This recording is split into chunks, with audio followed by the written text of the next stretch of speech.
But if you fix it, if you fix the issues in the WNBA, then players won't have to be so hesitant into making those decisions. Tanisha Latin could have gone pro, but she said, you know what, 25 points a game is not enough. Not having a championship ring is not enough. I go to South Carolina. Shocking. And so I think this is going to be a trend. I think this is going to be a trend. You're going to, just like the NFL, you're going to see players use that extra year to their advantage. You're going to see players that are going to be aged 23 to 25, 26 years old, almost 30, being in college. And so it remains, but it's the question of what if I get hurt? The treatment starts now. If you start the treatment now to prevent serious injuries, then I'm pretty sure you don't suffer those injuries. I'm pretty sure you will have a great career. You'll be able to finish your last career in college.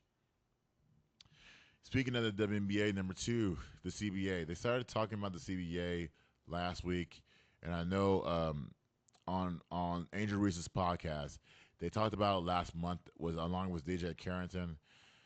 They talked about the WNBA opting out, players opting out. Sorry, players opting out of the CBA deal next season.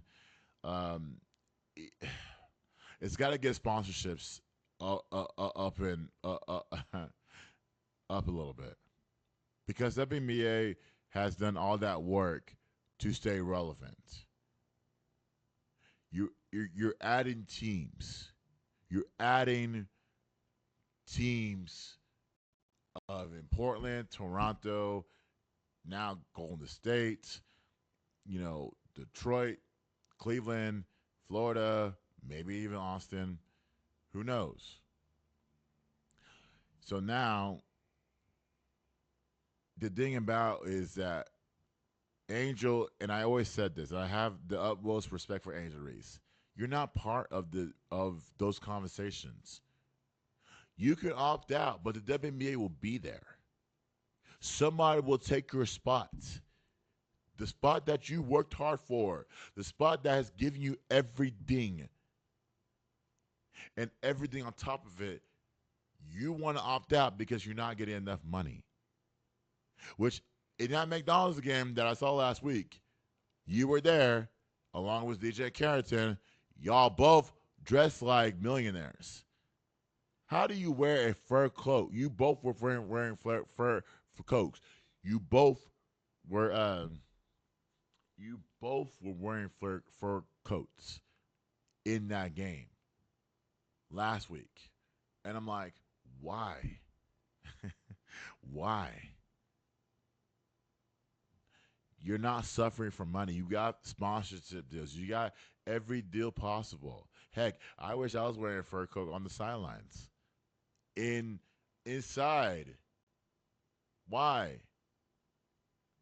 But you have money for days. But the thing about it is that here's what y'all have gained. Number one, NECA is in charge. You leave her and her representatives in charge to keep the WNBA relevant. Number two, the TV money is huge. The NBA just signed a 11 years, $76 million contract to not only be off of TNT, but to be with NBC, Amazon, uh, who got ESPN. You're going to get the chunk of that money as well.